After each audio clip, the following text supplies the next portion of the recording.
Put me in, coach. Yes, you see it. Finally got it on shirts. All right, here we go.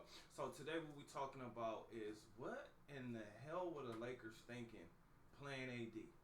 Before we get into this video, like this video, subscribe to the channel. Also, hit that notification bell like an open jump shot. Most importantly, pass this video on. Share this video like an assist because we're talking basketball here. So, first, I kind of had the question of whose fault is it this time, but we know whose fault this is. It's the entire Lakers organization as to why we lost, mainly because the mindset wasn't right. Number one, Anthony Davis should not have been in this game. He has a very long history of being injured. A groin, a hamstring, these are not injuries that you can sit out for a week and then come back. Those injuries, oh my gosh, the ankle injury, listen, you're not coming back in 1 week unless they can shoot you up with some kind of painkillers. But even if you do that, you now risk your career playing with the injury. And guess what?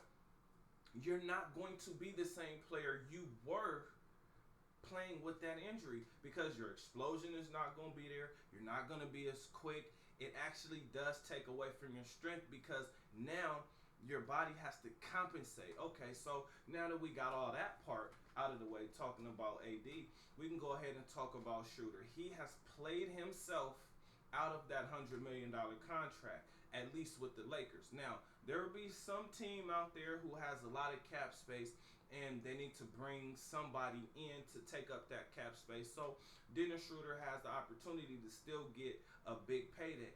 But once again, I've been saying this all season long, and this especially for all point guards. If Dennis Schroeder was averaging 10 assists, his offensive game would have been much easier.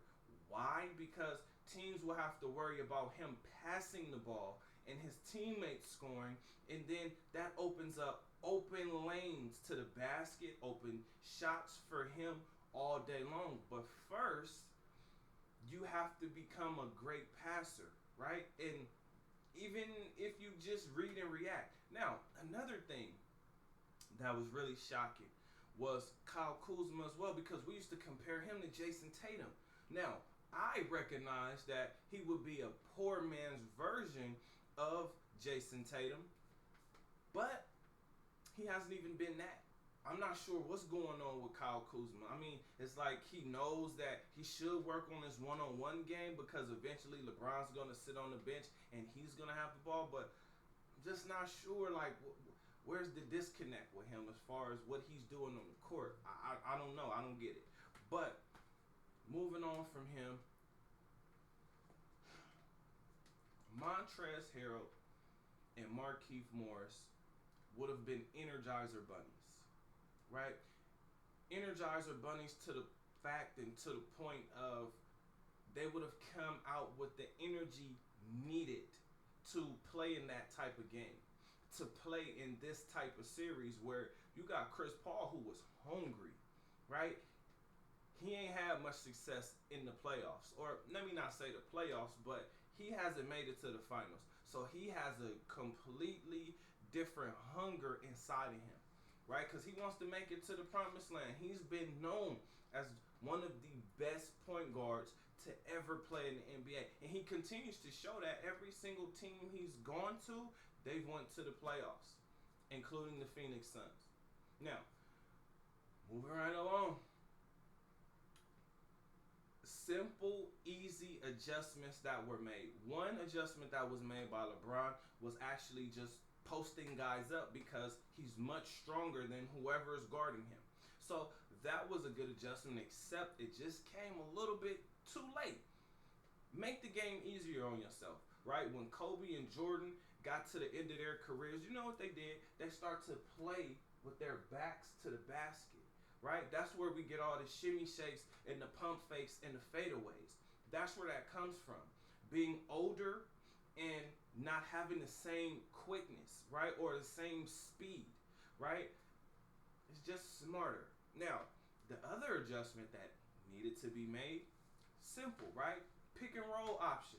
You can do pick and roll with Montrezl Harrell because he can at least shoot a 15-footer.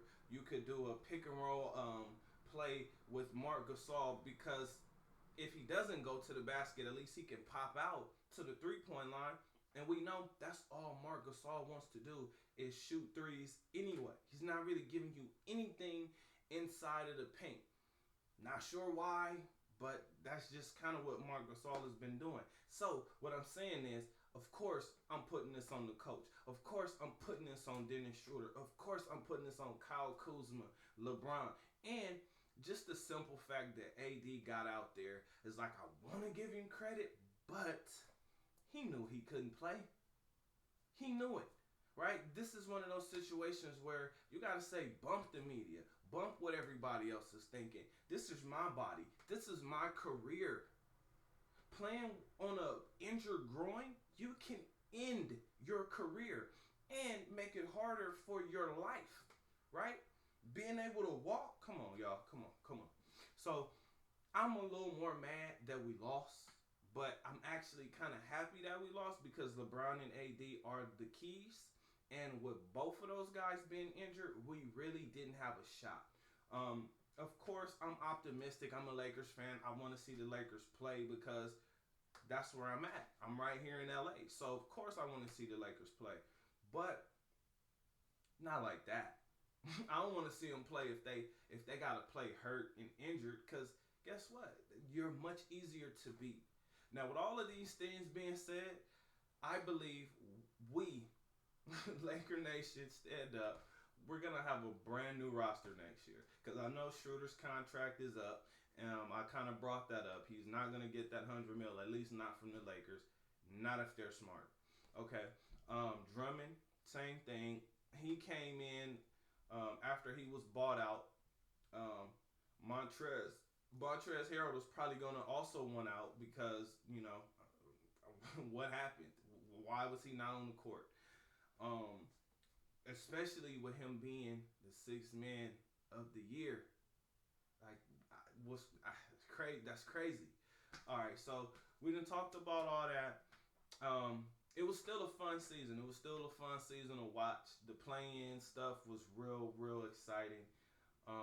But I'm looking forward to next season. I'm looking forward to seeing if we can get Dame because we know it's time for Dame and CJ to split up. But I've been saying that for about 3 or 4 years now. I'm finally hearing everybody else say it, but I've been saying it for about 3 or 4 years now. But again, it was a good season for the Lakers. You know, they did what they could, and it just wasn't enough. But with that being said, thank y'all for tuning in, man. See y'all in the next video because we still talking basketball.